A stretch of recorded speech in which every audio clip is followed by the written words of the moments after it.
Hey, what's up, guys? This is Sergio Barona. A lot of you might know me just by my gamer tag. It's Straight Aggression. Play Halo Reach all the time, but that's just because it's the game that I enjoy.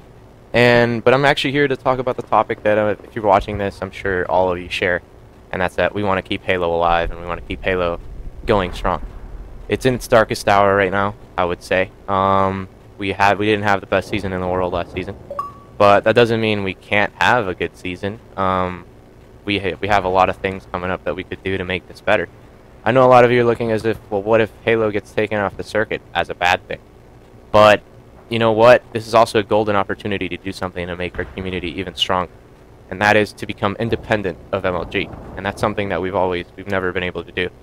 We've never had the opportunity to do. But now that MLG said, okay, you're big boys now, get out of here.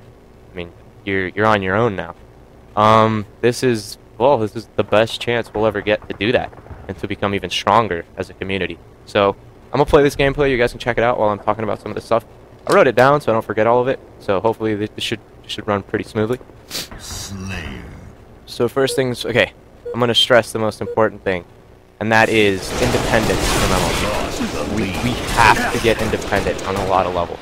Obviously, if the only tournaments that are being run are MLG run tournaments, I mean, that we're completely reliant on what MLG does. If MLG decides to put one tournament for us the entire year, then we have to live with that. Like, that's not good. We have to run our own thing. We have to run our own tournament. We have to get our own thing started and our own thing. I mean, that's a big deal. If MLG decides to keep us and keeps us 4 or 5 events a year, great. But I mean, there's always Halo love. I mean, I don't think there's enough Halo content. I mean, I'm a Halo fan, and I'd love to see as many straight ribbon versus, I don't know, BTH scrims as I could see. But that's just because I love Halo, and I'm sure a lot of people feel that same way. So, I mean, for me, the more tournaments that are run properly, the better. And that's what we should do. I know Halo Nation's might run some tournaments if it gets taken off the circuit. I know that the LAN network's been in talks with DMAC and Gandhi to get something going. That's really good. Really and truly, we have to get something going. Even if we stay on the circuit, we have to at least get maybe 2 or 3 tournaments going, so that if it does get taken off near the end of the year, we have something to keep us going until Halo 4 comes out. And that's ultimately what matters. We have to have Halo 4 be a huge success. And you know what? I'm 100% confident. Because 343's done a lot of good things in the short time they've been there, and they've responded to us, and you know they've done a really good job as far as the developer. So far, I think it's too early to just say they're the saviors of Halo, but I mean, at least they've been doing something. I get raped. And second point is we need to transition to a new home. What I mean is, like, MLG forums have been our home for forever and ever and ever, and that's, in my opinion, that it can't go on. I mean, we make up probably the Halo community make up probably 95% of the posting population in the MLG forum. There's some, like, if we leave, first of all, they're gonna feel it. They're gonna know the traffic on their site is gonna go down a fair amount. But that's not really the point. That's just an added, I guess, benefit to that. So the point is that we need to go to a different site like Halo Nation, or somebody needs to open up a new set of forums, and we need to really and truly en masse transfer to that site. It's not going to cut it. If we get taken off the MLG Pro circuit and we're still streaming or still posting on the MLG forums, then that just doesn't make a lot of sense. And I mean, ultimately, MLG is going to have some bias. I mean, they're gonna support their brand, even if it's not good for Halo. And ultimately, we as a Halo community have to look out for our game, which is Halo. So we need to do that. I think another thing we have to do is we have to set up a media home. Sort of like an ESPN, but for Halo. Obviously, it won't be as big as ESPN, but you know, it doesn't stop us from trying to make some good quality content out there. I know FB Walshy has huge champ.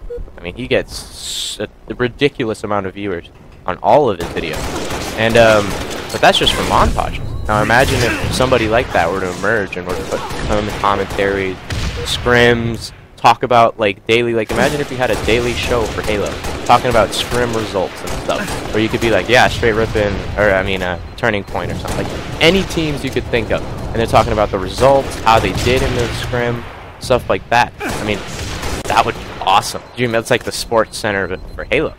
And, I mean, that wouldn't be that far-fetched. I mean, you do like a 15-20 minute show every night. And that'd get people excited. Let's just see what happened, you know? A lot of people don't get to tune in to all those scrims. A quick 15-minute recap to talk about what's going on, which players are performing, stuff like that. I mean, I'd be up to do it. The only thing is, I'm not too good at editing, so I'd have to get some help on that. But I'd be more than willing to, you know, do that. I mean, I have plenty of time on my hands right now, since I'm not in school just yet. What else was there to talk about? We also have to make our game marketable, profitable, and we have to show growth as a community. What MLG cares about, and what really any big gaming league cares about, is seeing that the game that they support will also bring results back to them. If like, let's give you an example. If the MLG playlist right now is getting about 1,500 players on any given time, that's actually pretty good. It's about doubled since Noble Moon come out, and that's a pretty big deal actually. But could you imagine if we could get like a 2,500 on average? That would be like, first of all, that's not just, that's at one time. I mean, MLG would be like, wow, that's a lot of players playing a game at one time, and that would show them that there's interest in the game, and that's ultimately what they care about. And then we need to continue to, you know, support the game even at its darkest time. A lot of people are talking about, like, if Halo leaves, then it's over. I'm not touching Halo. That's like, we can't do that. If we do that, then Halo's dead. Even if Halo 4 comes out, it would be extremely difficult for us to come back, because nobody would be playing the game, and it would take a while to regrow the numbers that we need to be able to qualify to be on the MLG Pro Circuit. If we can keep our numbers pretty good through Halo Reach, even if it gets taken off, then we'll be set for when Halo 4 comes out, and I'd guarantee that we'd be back on. Also, the Halo console yesterday was talking about an 8-team, like a team LAN at the TLN house. Honestly, great idea. They were talking about what type of format to run. 6 teams was probably be the most realistic thing to do, and I would agree that having 4 pro teams and then 2 amateur teams show up would probably be the best thing to represent both parties. You have to have the amateur players like be there. If you're only supporting the pro players, then there won't be anybody that'll want to come into the circuit, because they'll think, well, there's no way, I have to be pro to even participate. So yeah, I mean, if they do a 6-team thing, it definitely have to be 4, in my opinion, 4 pro teams and 2 amateur teams. If, though, my personal idea, if TLN is up for this, because this is ultimately, you know, their contribution. If they're willing to go to 8 teams, that's probably the best thing. You could take 6 of the top MLG teams, and the top 6 are almost always the most competitive teams. So you get the best brand of Halo, and you throw in 2 additional AM teams that duked it out to get their position there. You'd have some top-notch Halo. And if you can get like a good commentator, like if Puckett were to go out there, or Gandhi, or anybody like that, that would be ideal. And I just think those would be big steps in making something like that happen. Thanks, guys, for tuning in and listening to me. I'm going to try to actually do a legitimate commentary talking about the game later, some other time. But I hope that we use this and we continue to push on and get the ball rolling, as they like to say. I don't want to let Halo die, because I love this game too much. I mean, I'm sure a lot of people feel the same way, and I hope we can do that, and I hope we can save this game. Thanks, guys, for checking out my video. I'm going to be uploading it to YouTube. Follow me at Straight Aggression, no spaces, just Straight Aggression. I'll post it on the in the description section of the video, and be sure to check out some of my other videos. I'm going to be sure to doing more stuff like this. And thanks, guys.